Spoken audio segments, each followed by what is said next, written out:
Oviya and Aishwarya நிறைய பேர் அந்த ஒரு ஒற்றுமை வச்சு இன்னும் சமூக வலைத்தளங்களில் பேசுகிறாங்க. ஓவியாவுக்கும் ஐஸ்வர்யாவுக்கும் இந்த மென்டல் ஸ்ட்ரெஸ் நீங்கள் நேரடியாக ஓவியா பார்த்தீங்க. ஸோ இப்போ பார்க்கும்போது அந்த ஐஸ்வர்யாவை பார்க்கும்போது என்ன வித்தியாசம் உங்களுக்கு தெரியுது? இல்லை, ஓவியா என்னை பொறுத்த வரைக்கும் நீண்ட காலம் இல்லை, அதனால் அவங்கள 100% நம்மளால் புரிஞ்சிக்க முடியலை. இருக்கும் பொழுது அவர்கள் பக்கம் பேசுவதற்கான களம் குறைவாக இருந்துச்சு. போனதுக்கு பிறகு அந்த பெண்ணிடம் பேசி இன்னும் கொஞ்சம் காலம் வந்து அவங்கள காக்க வச்சிருக்கலாமோ அப்படிங்கிற ஒரு வருத்தம் இருந்துச்சு. மற்றபடி உண்மையிலேயே அன்புக்கு அவர் எங்கூட பகிர்ந்து கொண்ட அவருடைய குடும்ப விஷயங்களாக இருக்கட்டும், சினிமா துறையில் அவங்க பட்ட கஷ்டங்களாக இருக்கட்டும், பகிர்ந்து கொள்ளும்போது கொஞ்சம் நெஞ்சு வலிக்க ஆரம்பிச்சது. அதனால் அவங்க மீது நமக்கு வந்தது. ஆனால் ஓவியா வந்து அந்த குறுகிய காலத்தில் வெளியில் வந்துட்டு அந்த குடும்பம் ஒதுக்கப்பட்டதாலும் ஜூலி என்ற ஒற்றை நபராலும் பிரபலமானவர்கள் ஓவியார். ஏன்னா தனிப்பட்ட முறையில் அவங்களுக்கான இண்டிவிஜுவலிட்டிங்கிறது அவர்களாக இருந்ததை தவிர எக்ஸ்ட்ரா குவாலிட்டிங்கிறது எதுவுமே அங்கே இல்லை. அவர்களாக இருந்தார்கள், அதுதான் உங்களுடைய தனித்திறன். மற்றபடி எக்ஸ்ட்ரானரி ஒரு விஷயத்தில் அப்படின்னா எதையுமே அவங்க நிரூபிக்கிறதுக்கான களம் இல்லை, காலம் இல்லை, அவங்க வந்துட்டாங்க.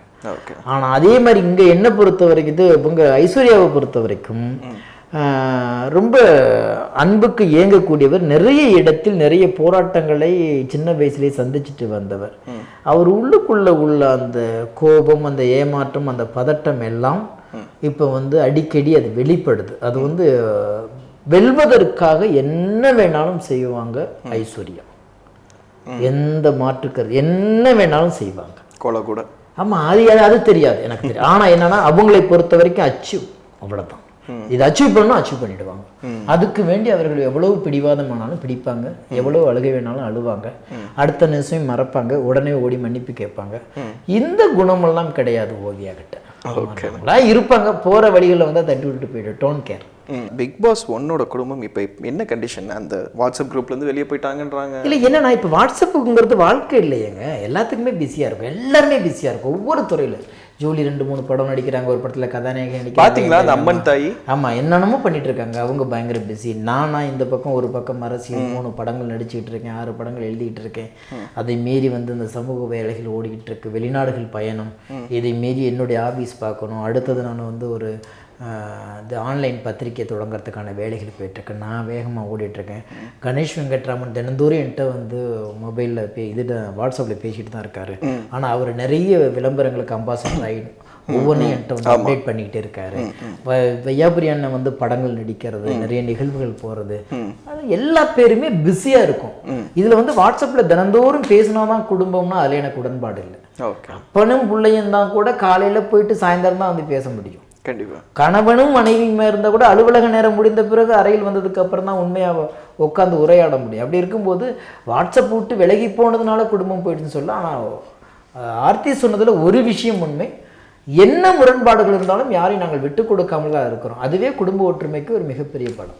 உங்களோட housemates Bigg Boss season 1 housemates கிட்ட நம்ம இன்டர்வியூ பண்ணியிருந்தோம். அவங்க நிறைய விஷயம் ஷேர் பண்ணியிருந்தாங்க. அதில் ஒரு சின்ன சின்ன பாயிண்ட்ஸ் உங்களை பற்றி ரிலேட் ஆகிருக்கும். ஸோ அதை பற்றி அந்த வீடியோ நீங்கள் பாருங்கள் அண்ட் பார்த்துட்டு அதுக்கு நீங்கள் அவங்களுக்கு ஒரு ரிப்ளை மட்டும். மேகனுக்கும் உங்களுக்கும் வந்து ஒரு பயங்கரமான ஒரு லவ் இருக்குது. அந்த லவ் பாண்ட் வந்து அடிக்கடிக்கு பிரேக் ஆகிற மாதிரி அவருக்கு மேலே கோவப்படுறாரு அப்படின்னு என்னதாங்க நடக்குது உங்கள் 2 பேருக்குள்ள? நீங்கள் வெளியே வந்து பேசிக்கிறீங்களா?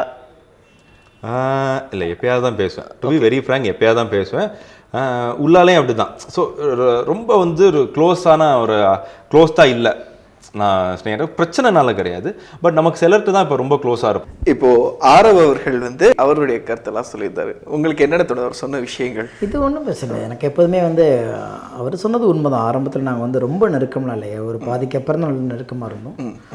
இடையில இல்லை, ஏன்னா மற்றவர்களிடம் அவங்க வந்து இருந்ததுக்கு அளவுக்கு நான் இல்லை. ஆனால் எப்போயுமே எல்லாத்து மேலேயும் நான் ஒரே மாதிரி தான் நான் பாசம் வச்சுருந்தேன்.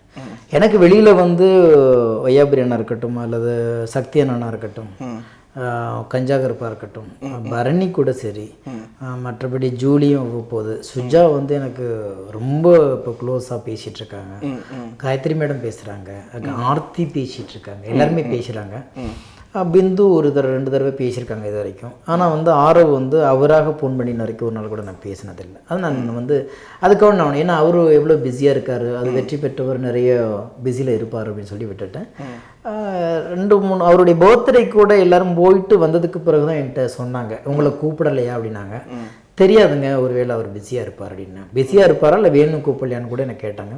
அதை நீங்கள் அவரை தான் கேட்கணும். அழைத்திருந்தால் கண்டிப்பாக நான் போயிருப்பேன், எனக்கு அழைப்பு இல்லை அப்படின்னு. அதனால் வேண்டி பழக்க வழக்கத்தை பொறுத்த வரைக்கும் அவர் சொன்னது உண்மைதான். என்னன்னு கேட்டிங்கன்னா நாங்கள் அவ்வளோ நெருக்கமாக இல்லை. ஒருவேளை நெருக்கமாக இருந்திருந்தால் என்னை கூப்பிட்டுருப்பாரோ என்னன்னு தெரியாது. ஆனால் இப்போ அடிக்கடி நண்பர்களை அவங்க சந்திக்கிறாங்க, ஆனால் வந்து எனக்கு அழைப்பு வருவதில்லை. அது ஒரு பக்கம். ரெண்டாவது மீம்ஸ் வந்து அவங்க வந்து நான் வந்து அரவணைச்சு பாசப்பிணைப்பு கொடுக்கறத பார்த்து அவர் பேசியிருந்தார். இவர் மட்டுமில்ல, உலகமே பேசினாலும் அது சம்பந்தப்பட்டவர்களுடைய இருவருடைய பிரச்சனை. என்னிடம் பாசப்பிணைப்பு தேவைப்பட்டது அவர்கள் நெருங்குகிறார்கள், தேவைப்பட்டவர்கள் நான் கொடுக்கிறேன். வேடிக்கை பார்ப்பவர்களுக்கு நான் விடையளிக்க வேண்டிய அவசியம் இல்லை. கவிஞர் எப்போதான் கல்யாணம் பண்ணி வைக்க போறீங்க? நாங்க அதான் யாருக்கு கவிஞருக்கா? அவரு கல்யாணமே பண்ணிக்க மாட்டார், தேவதைகளோட வாழணும். சீசன் 1 2 3 4 5 6னால அவர் எங்க உள்ள போயிட்டு இந்த வாட்டி நடந்துரும்னு நினைச்சேன். நான் இந்த ஐஷு அவருக்கான ஒரு கெமிஸ்ட்ரி எல்லாம் ஒர்க் அவுட் ஆயிட்டு இருந்தது. ஓஹோ நினைச்சேன். பட் இப்போ எஸ்கேப் ஆகி வந்துட்டார். கல்யாணம் தானே, அதுதான் பேசியிருக்கோம். இல்லை, ஃபஸ்ட்டு வீடியோ ஓகே. என்னென்னு கேட்டிங்கன்னா அவங்க சொன்னது உண்மை.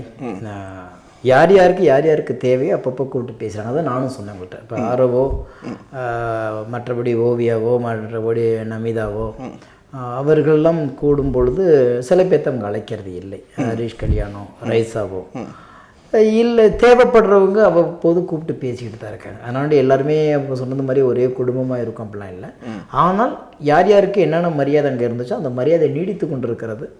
தனிமையாக இருக்கிறவங்க தனிமையாகவும் இருந்துக்கிட்டு தான் இருக்காங்க. அதில் எந்த மாற்று கருத்துலேயே அவங்க சொன்னது உண்மை தான். ரெண்டாவது வந்து அவங்க சொன்னாங்க, அந்த டாஸ்க்கு வந்து சொன்னாங்க, ஆர்த்தியை பற்றி உங்களுக்கு எப்பயுமே தெரியும், மனசில் பட்டதை பேசுவாங்க. நான் எனக்கு அதில் வருத்தம்லாம் இல்லை. எல்லாத்தையுமே வந்து ஒரு டேக்கிடிசி பாலிசி எடுத்துக்கிறவங்க அவங்க. அதனால் வேண்டி இந்த கூட அவங்க கேட்ட அவங்க சொன்ன பதில்கள் என்பது ஒரு ஜாலியாக ஒரு விஷயத்த சொல்லியிருக்காங்களே தவிர, நிச்சயமாக வந்து இன்றைக்கும் வந்து தொலைபேசியில் அவங்க என்னை அழைக்கும் போதெல்லாம் என்னுடைய அப்பாவை அவங்க விசாரிப்பதும், நான் தொலைபேசியில் அழைக்கும் போதெல்லாம் அவங்க அப்பா அவங்களுடைய கணவரை விசாரிப்பதும், அப்படி ஒரு நல்ல உறவு. எப்போ பேசினாலும் சரி, அது ஒரு வாரத்துக்கு, ஒரு மாதத்துக்கு, 2 மாதத்துக்கு பேசினா கூட அந்த நிகழ்வுகள் நடந்துகிட்டு இருக்கிறது. என்ன கல்யாணம் பண்ணலைங்கிற வருத்தத்தை வேடிக்கையாக வெளிப்படுத்தியிருக்கிறார். அது கூடிய சீக்கிரம் நிறைவேற்றிருக்கோம். சூப்பர் தான். விஜயலட்சுமி வந்து ஸ்மார்ட்டாக ப்ளே பண்ணாங்க, அவங்களுடைய விஷயங்கள் எல்லாம் ஸ்மார்ட்டாக தான் ப்ளே பண்ணாங்க. பட் ஒரு தோல்வின்னு வந்தால் ஐஸ்வர்யாவால் அதை அக்செப்ட் பண்ணிக்க முடியல. இல்லை, அது கூட என்னை பொறுத்த வரைக்கும் தோல்வி அக்செப்ட் பண்ணிக்க முடியலங்கிறத நான் ஒத்துக்க மாட்டேன். அக்செப்ட் பண்ணிக்க முடியலைன்னா அவங்க எப்போதே வெளில வந்திருக்கலாம். ஏன்னா அடுத்த கட்டம் வந்து அதை சரி பண்ணுறதுக்கு என்ன பண்ணணுங்கிறதுல ரொம்ப தெளிவாக இருக்காங்க.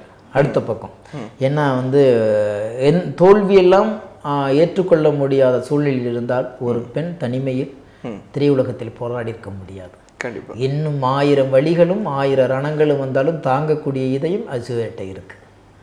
ஆமாம், அவங்க வந்து அதில் நான் தெளிவாக இருப்பேன். ஏன்னா அது உறுதியான பெண்மணி. நீங்கள் நினைக்கிறது மாதிரியெல்லாம் கிடையாது. அவ்வளோ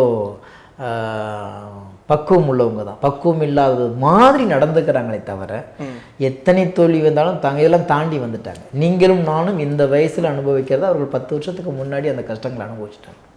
ஆனால் வேண்டி அந்த அளவுக்கு பலவீனமான பெண்மை என்று நான் சொல்ல மாட்டேன். ஓகேண்ணா. பட் ஆனால் எல்லாமே எக்ஸ்ட்ரீமாக இருக்குண்ணே, கோபம். அதுதான் சொல்கிறேன். இது என்னன்னு கேட்டிங்கன்னா, இது 13 வயசுலேருந்து நீங்கள் பிக் பாஸை பார்த்துட்டு இருக்காங்க. இப்படித்தான் இருக்கணும்னு அவங்க ஸ்ட்ரக்சர் பண்ணுறாங்க. ஒரு எபிசோடை முழுக்க பார்த்ததுக்கே நம்ம ஜூலியோடைய பிரச்சனை வந்து சில நேரத்தில் தடுமாற்றம் வருது. அதுவும் வந்து அவங்க பார்த்தது எல்லாமே ஹிந்தி, இங்கிலீஷ் இப்படி பார்த்த உடனே அதில் சரி இப்படி அதுவாகவே மாறி போயிட்டாங்க. இன்னும் சொல்ல போனால் பிக் பாஸ் வீட்டுக்குள்ளே போகாமலேயே பிக் பாஸ் வீட்டுக்குள்ளே இருந்தால் எப்படிலாம் இருக்கணும்னு வெளியில் ஒரு ஒப்பனை வாழ்க்கை வாழ்ந்து முடிச்சிட்டாங்க. அதனால வேண்டி அவ்வப்போது வருகிற மனநிலையை மாற்றிக்கொள்வதற்கான அந்த தன்மை ஐஸ்வர்யாவிட்டம் நிரந்தரமாக இருக்கிறது. நீங்கள் மறுபடியும் விட்டால் கூட இப்போ சொன்னாங்க ஒரே ஒரு விஷயம், யாசிகாவை பிரிஞ்சனால வாழவே முடியாது எங்ககிட்ட உள்ளுக போய் சொன்னாங்க. ஆனால் யாசிகா வெளியே போகும்போது அழுதாங்க, அதெல்லாம் இல்லைன்னு சொல்ல. ஆனால் வந்து 1 ஹவரில் அவங்க நார்மலாக தான் இருந்தாங்க. நாங்கள்லாம் போன வாட்டி ரொம்ப நேச்சவங்க வெளில வந்தால் ஒரு நாள் முழுக்க அப்படி அந்த ஃபீல் இருந்துகிட்டு இருக்கும். மறுநாள் முழுக்க அதை பற்றி பேசுவோம். யாசிகாவை பற்றி ஒரு 1 ஹவர் கழிச்சு அவங்க எங்கே எடுத்துமே பேசுனது மாதிரி தெரியவே இல்லையே. இல்லை இவங்க காமிக்கலையா எனக்கு தெரியலை. ஏன்னா அந்த வீட்டில் வந்து அம்மா மாதிரி நேசிச்சது. அந்த யாசிகா வெளியில் வந்து ஒரு விஷயத்த ஷேர் பண்ணாங்க, கண்ணு கலங்குனுச்சு. எனக்குள் இருக்கிற ஒரு பெண்மையை இந்த வீட்டில் பார்த்துக்கிட்டேன். என்ன குழந்தைன்னாங்க, ஆனா நான் அம்மாவா மாறி போய் நின்று அவள்கிட்ட நாங்க. இந்த வார்த்தைக்கு அப்புறம் அந்த பெண்ணை நம்ம பாராட்டுறதுக்கு ஒரு வார்த்தையே கிடையாது. அவளை குழந்தை மாதிரி பார்த்துக்கிட்டதுனால நான் என்ன குழந்தைன்னு சொன்னவங்க, ஆனா நான் அம்மாவா மாறி நின்னேன். ஆனா இத்தனை பேத்து கூட போராடும் பொழுது இந்த சேலை கட்டினதுக்கு அப்புறம் எனக்குள்ளேயும் ஒரு பெண்ணா இருக்குன்னு தெரிஞ்சு போச்சு. ஆனா அதிர்வலைகள் ரொம்ப குறைவா இருக்கு, பெண் எதிரொலிகள். ஏன் அப்படி இருக்கும்போது இது எல்லாம் இன்னும் 100 நாளைக்கு ஆசிகா இல்லைனாலும் அவங்க சந்தோஷமா தான் இருப்பாங்க. அதனால வேண்டி பலவீனம் என்று ஐசேஜியாவை சொன்னீங்கன்னா நான் நம்பவே மாட்டேன். பலவீனம் மாதிரி நடித்து கொண்டிருக்கிறார். எல்லா தவறுகளுக்கும் மொத்தமாய் அவர்கள் விட்ட பெயர் ஸ்ட்ராட்டஜி. ஓகேடா. அண்ட் இப்போ சீசன் 1 முடிஞ்சதுக்கு அப்புறம் நீங்க சொல்லியிருந்தீங்க உங்க கிராமத்துக்கு போனோம், லைப்ரரி கட்டணும். ஸோ போனீங்களா அந்த வேலைகள்? அப்புறம் தீபாவளி பொங்கல் வந்து இன்னும் சொல்ல போனால் பிக் பாஸ் கண்டஸ்டன்ட்டோட கொண்டாடினேன். வீடு கழிச்சிட்டு போய் கெடா வெட்டி எல்லாத்துக்கும் இது விருந்து வச்சோம். எங்கள் ஊரில் ஒரு திருவிழாவே நடத்தணும் பொங்கலுக்கு. அப்புறம் அதே மாதிரி ஜெயித்தால் நூலகம் கட்டின்னு சொல்லியிருந்தேன். ஜெயிக்கலைன்னா கூட பரவாயில்லை நீ கட்டணும்னு சொல்லிட்டு அண்ணன் லாரன்ஸ் அவர்கள் 10 லட்ச ரூபாய் என்னுடைய டொனேஷன் பண்ணார். இது வரைக்கும் யார்ட்டையும் டொனேஷன் வாங்கலை. நான் ஏற்கனவே வாங்கி போட்டது ஊருக்கு பக்கத்தில் ஒரு நிலம் வாங்கி போட்டிருந்தேன். இப்போ அந்த நிலம் வேண்டான்னு சொல்லிட்டு ஊர் ரொம்ப நெருக்கமாகவே ஒரு நிலத்தை அந்த காசை வச்சு வாங்கியிருக்கேன். இப்போ மேற்கொண்டு அந்த இடத்துல கண்டிப்பாக அந்த நூலகத்தை கட்ட தொடங்கிடுவேன். என்னுடைய இந்த பொம்மை வீரன் ரிலீஸுக்கு பிறகு நூலகம் கட்டும் பணி தொடங்குகிறது. தேங்க்யூ ஸோ மச்ண்ணா. நிறைய விஷயங்கள் பிக் பாஸ் பற்றி. வாழ்த்துக்கள். நன்றி. வணக்கம். வாழ்த்துக்கள்ண்ணா.